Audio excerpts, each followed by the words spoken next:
Welcome on m-rock. I'm sitting here with the guys of Swallow the Sun. How are you doing?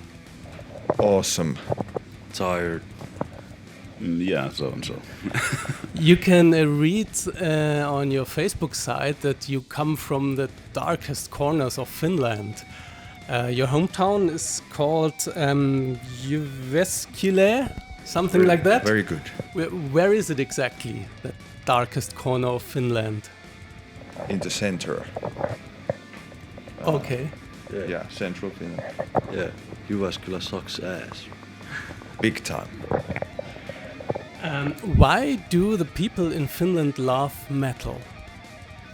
Metal has a long tradition. There are a lot of famous bands, and this kind of music is more popular than in any other European country. Do you have an explanation for that? Yeah, I think it might be due to the kind of like size of Finland. Like because it's a small country with very few people, it's easy for like these sort of like things to catch on. So, and we were lucky with the like kind of like strong underground in the 90s, and then a couple of the bands like Amorphis and him and Children of Bodom got like international success in the 90s. So suddenly there was like tons of bands, and the metal got all mainstream. And now there's like Nightwish is like huge. All of a sudden, like almost like a pop act. But you had also a #1 hit in Finland, right? Called Plague of Butterflies. Was it number one? Yes. Yeah, but it was on the single list. It was #1 in the single yeah, chart. I think so. Yeah, but that doesn't take much in film. Yeah, it's like 200 albums. yeah, or Okay. something like that. But it's a great thing anyway if you are #1 in the charts in Finland. I'm impressed. Yeah, with that sort of music, yes, it's very impressive. But like, I think Amorphis and Children of Bodom released their new albums this year. They both went #1 place also, and obviously Nightwish.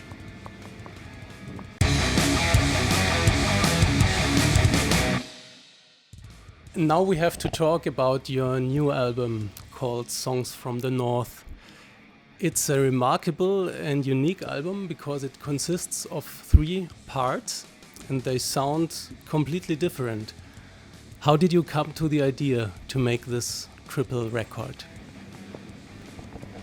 Well, it's Juha Raivio's brain.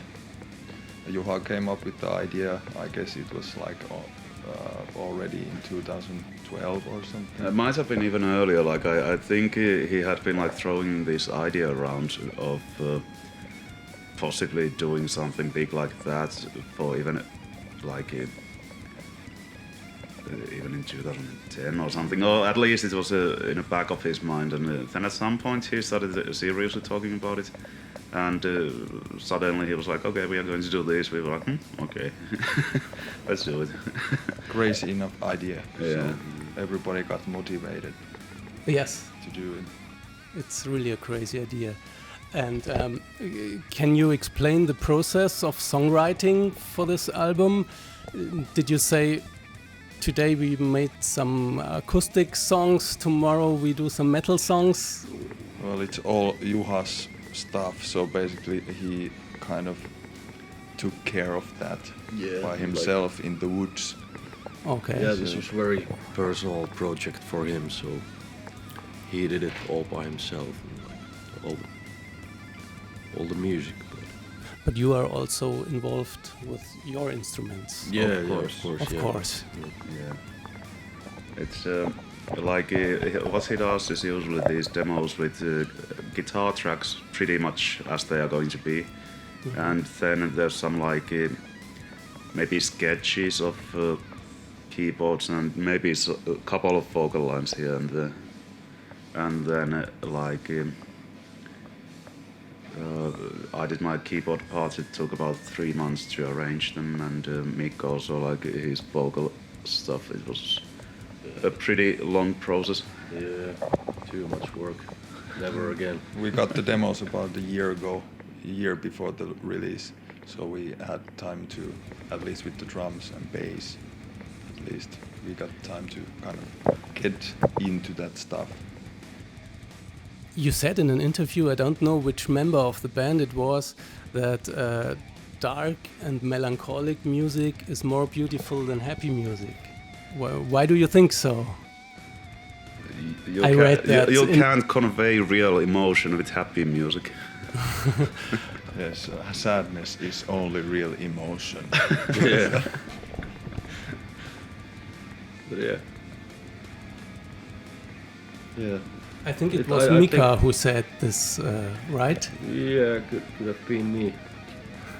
Well, yeah, I think sad music and melancholic music sounds a bit better than Dr. Alban, for example.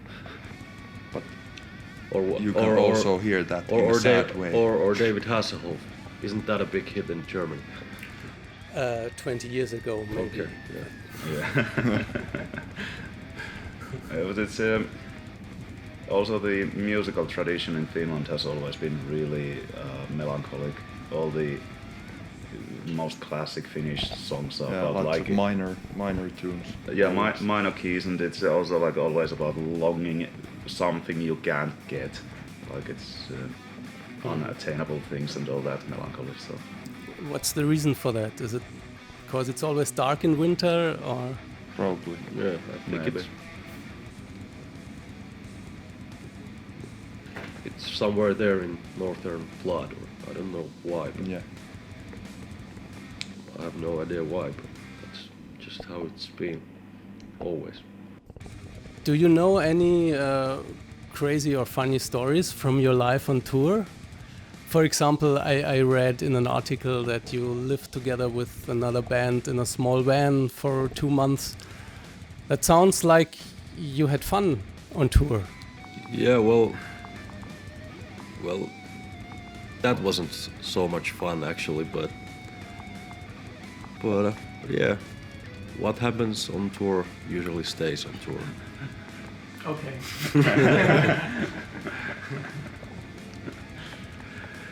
But yeah, I don't know. Well, I remember one tour actually. This I can probably tell you. We were on tour with Insomnium, and it was the first night of the tour, and their drummer pissed his pants in his bunk the first night, and then changed the